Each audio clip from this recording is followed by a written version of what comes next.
Have you ever felt it? You know, that strange paradox of our time? On one hand, we're connected to billions of people through this incredible global network. But on the other hand, somehow we feel more divided than ever. Well, today we're going to dive deep into that feeling, exploring the wild idea of a collective human mind. I mean, that's the central question, isn't it?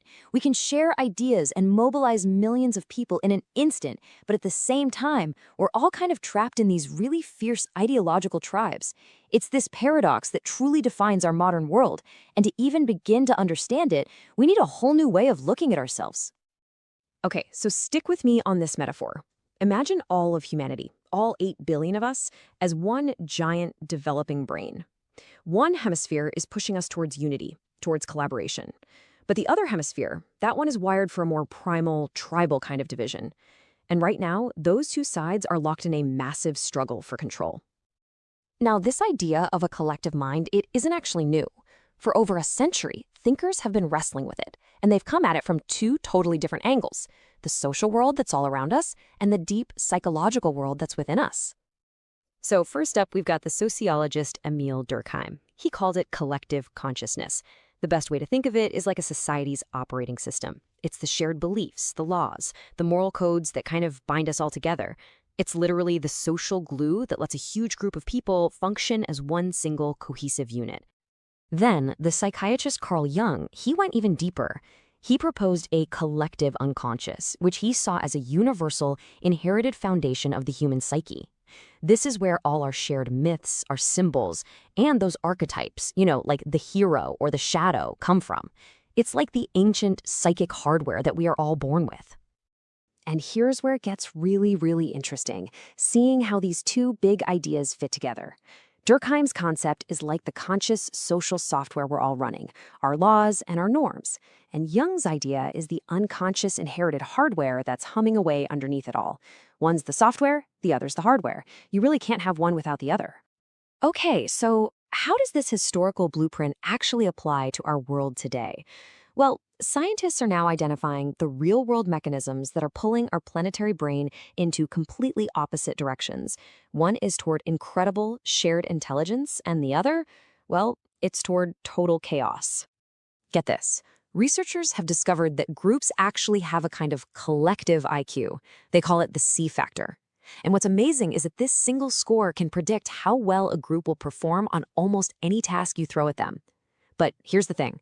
What makes a group smart is completely counterintuitive. It turns out the drivers of a group's intelligence aren't intellectual at all. They're social. It all comes down to empathy, how well the members of the group can read each other's feelings, and making sure that everybody gets a pretty equal chance to speak their mind. It's about how we connect, not how smart any one of us is individually. Just think about what this means for a second. Having one genius in the room, it doesn't actually help that much. A group of empathetic people who really listen to each other will consistently outperform a group of geniuses who don't. Collaboration literally makes us smarter together. And this collaborative power can scale up, like massively, through something called swarm intelligence. Think of a flock of birds turning in perfect sync, or a swarm of bees building a hive. There's no leader, no central command. It's just simple local rules that somehow lead to this incredibly complex, coordinated behavior on a huge global scale. And we see this all the time in modern social movements. Movements like Fridays for Future and Black Lives Matter mobilized millions of people around the entire world without a formal top-down hierarchy. They are perfect examples of a human swarm, right?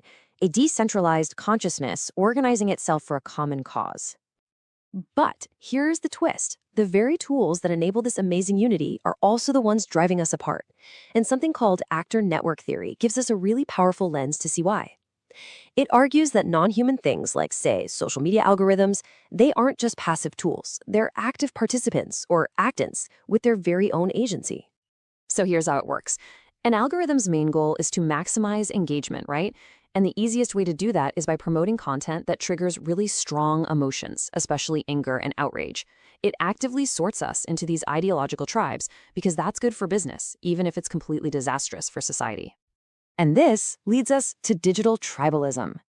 The emotional reward of belonging to an online group, that feeling of being seen and validated, it becomes so powerful that it can actually override our desire for objective truth. We end up sharing things that reinforce our tribe's identity, even if, deep down, we suspect they might not be true.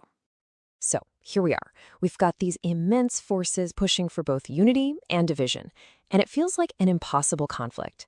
But what if the solution isn't in more technology, but in ancient wisdom? The Zen Buddhist concept of interbeing offers a really powerful antidote to this. It teaches that nothing exists on its own. We are all deeply interconnected. You are made of the sun, the rain, your ancestors. There is no separate us and them. This idea is captured so beautifully in the metaphor of Indra's net. It's this cosmic web where every single jewel at every intersection reflects every other jewel in the net.